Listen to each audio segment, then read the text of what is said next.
Have you ever felt a sudden chill move through your body during prayer? A cold that seemed to come from nowhere, wrapping around you like invisible hands? Or have you sensed a heaviness press against your chest in the silence of your room? A weight that had no physical source but made your heart race with inexplicable dread.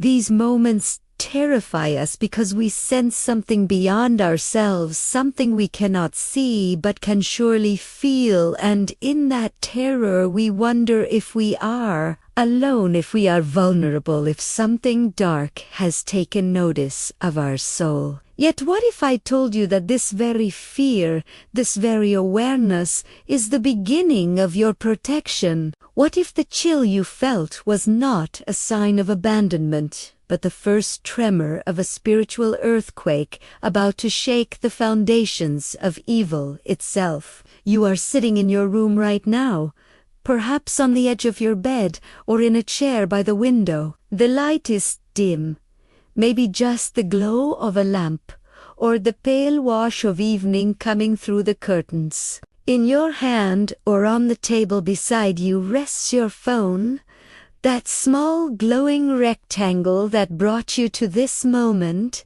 to these words. You can feel the fabric beneath you, the slight coolness of the air on your skin. You are alone, or so it seems, but something has been stirring in your spirit lately, a restlessness, a sense that you are being watched from realms you cannot perceive with your natural eyes. You came here looking for answers, seeking some explanation for the strange encounters that have marked your recent days and nights. This is not random. The fact that you are hearing these words right now, in this moment, is no accident of the algorithm or coincidence of your scrolling.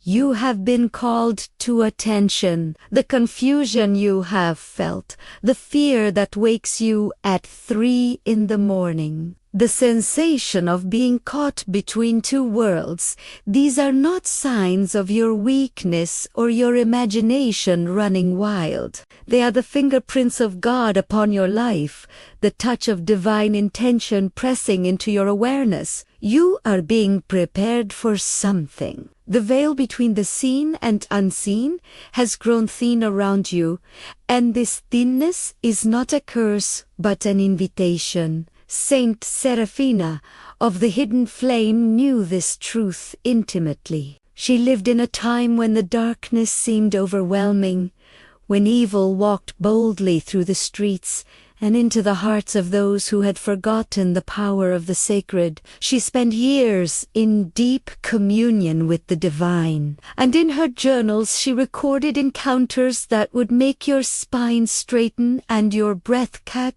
She wrote of nights when demons gathered at her door, drawn by the light of her prayers, like moths to a flame, desperate to extinguish what threatened them most. And in one passage, marked by her own hand as most urgent for future generations, she wrote these words: "The demons flee not from our strength, but from our surrender. For in yielding to God we become vessels of a power they cannot touch."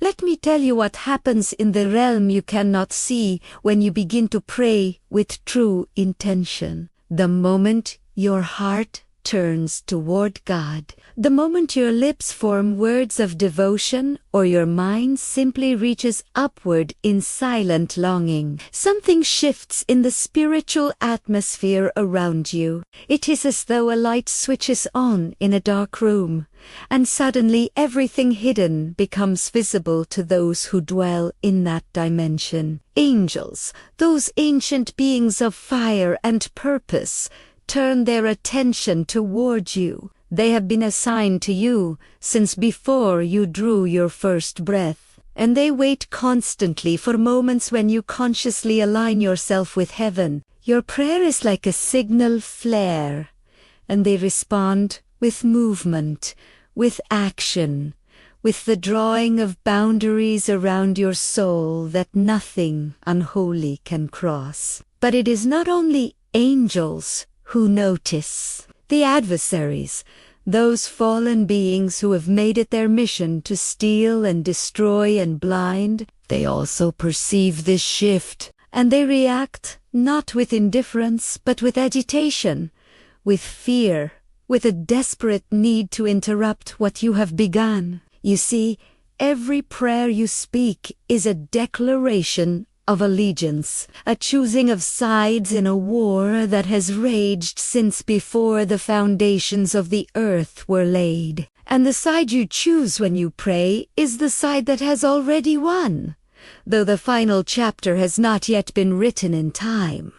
The demons know this. They remember their own defeat, even as they scramble to claim whatever ground they can in the moments remaining to them. Your prayer reminds them of their certain end, and this reminder is unbearable to them. When grace moves through your soul, it is like living water flowing through channels that were clogged with debris. The debris is not just your own sin or weakness, though certainly these are cleansed. The debris is also the attachments and lies and small agreements you have made with darkness, without even knowing it, the ways you have believed yourselves worthless or forgotten or beyond help. Grace washes these away, and in the washing, space is created, space for God to dwell more fully, space for light to penetrate more deeply, space for your true self, the self that was imagined in the mind of the divine before the world began to emerge and breathe and stand upright. This is what the demons fear most, not your perfection,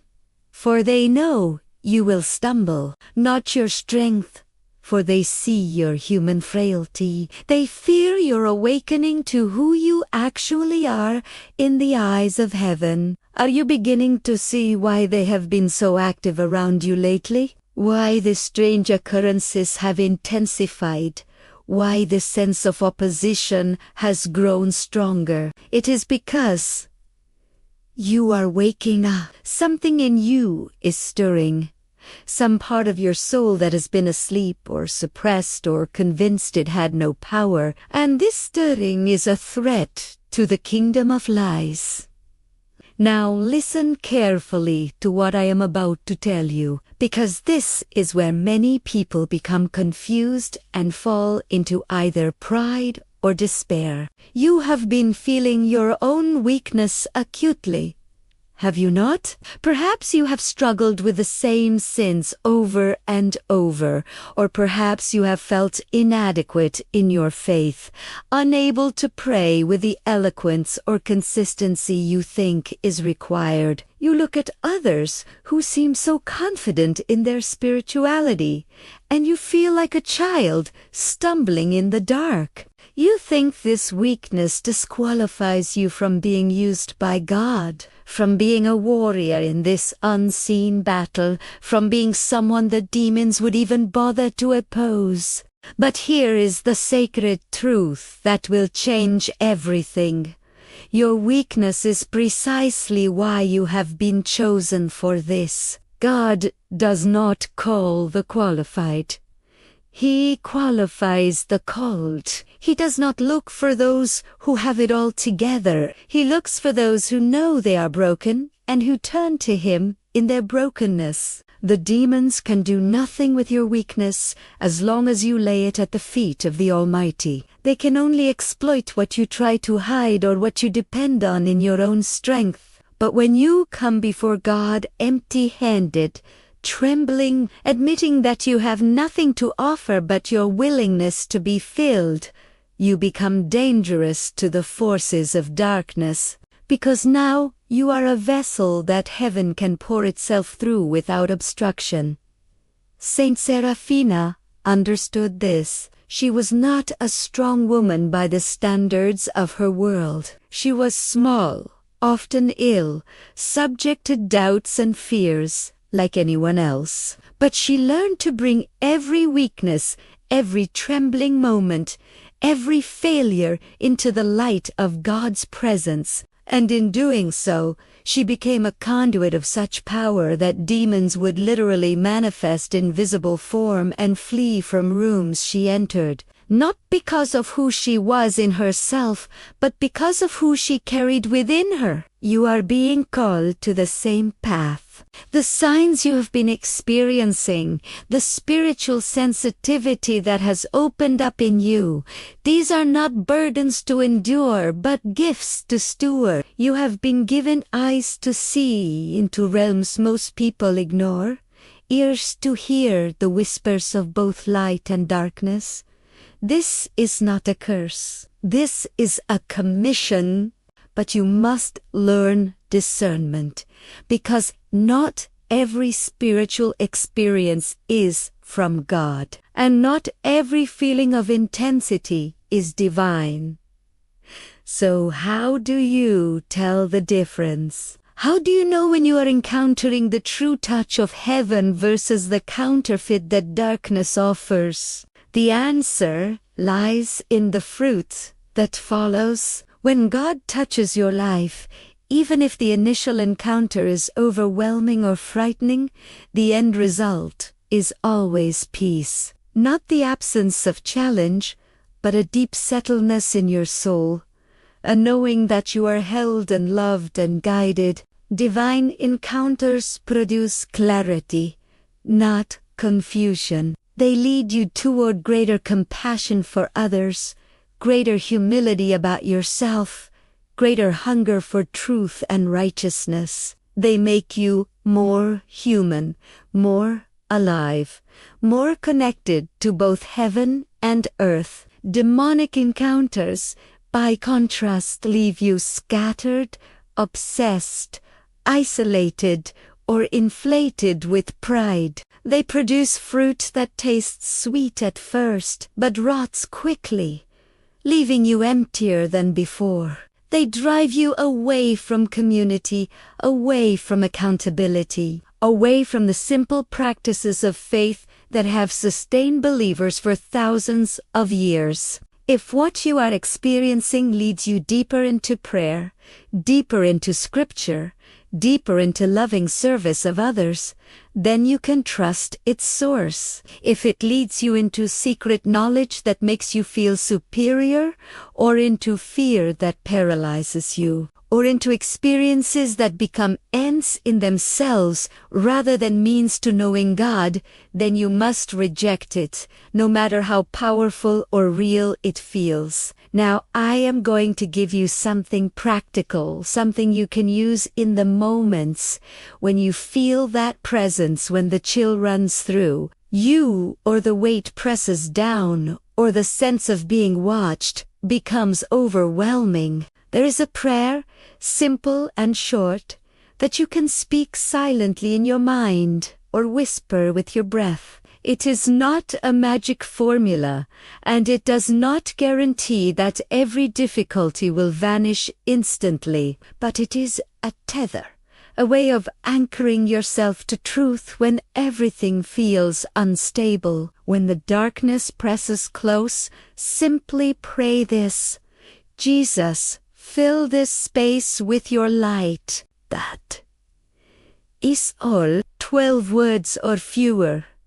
Easy to remember even when your mind is racing and your heart is pounding. Speak it with intention, with trust, even if the trust feels thin and fragile. Speak it as an act of will, not an act of feeling. What happens when you pray this way is remarkable. You are not fighting the darkness in your own strength, trying to muster up enough faith or courage to push it back. You are simply making room for the one who has already defeated every enemy. You are opening a door and inviting the light to flood in. And light does not struggle against darkness. Light simply is, and darkness cannot remain where light dwells. The demons know this. They know that they have no counter to the presence of Christ, no strategy that can overcome His authority, no weapon that can penetrate His love. So when you invoke His name with even the smallest genuine faith, they must respond. They must retreat. Not because you are powerful, but because He is.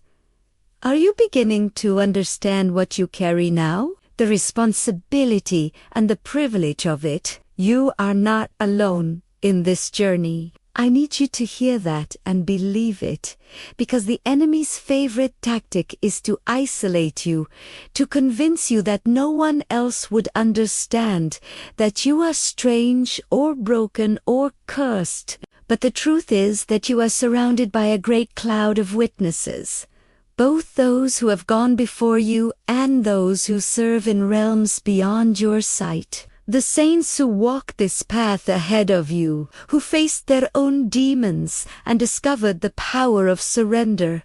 They are cheering you on. They see your struggle and they intercede for you, adding their prayers to yours, creating a symphony of petition that rises before the throne of God. The angels assigned to you are not passive observers. They are active participants, warring on your behalf in ways you will never fully comprehend while you live in this body of flesh. And God Himself watches you with eyes full of love and pride. Not pride in your achievements or your perfections, but pride in your willingness to keep showing up, to keep reaching out, to keep saying yes even when you are afraid. Every time you whisper that prayer in the darkness, He leans in close. Every time you choose truth over the comforting lie, He smiles. Every small act of faith, every tiny movement toward light is seen and treasured and woven into a larger story of redemption that you cannot yet perceive in its fullness. The victories you are winning are hidden from you right now. You do not see the chains that are breaking, the strongholds that are crumbling, the territory that is being reclaimed for the kingdom of light. You only see your small daily choices, your stumbling prayers, your inconsistent efforts, but these are not small in the economy of heaven. These are the stuff that changes worlds. The demons understand this better than most humans do. They know that one soul fully surrendered to God is more dangerous to their agenda than 1,000 who remain asleep or distracted or convinced of their own insignificance. This is why they fight so hard to keep you from realizing what you are becoming. But you are realizing it now. Are you not? Something is shifting inside you as you hear these words. The fear is still there, perhaps, but it is being transformed into something else.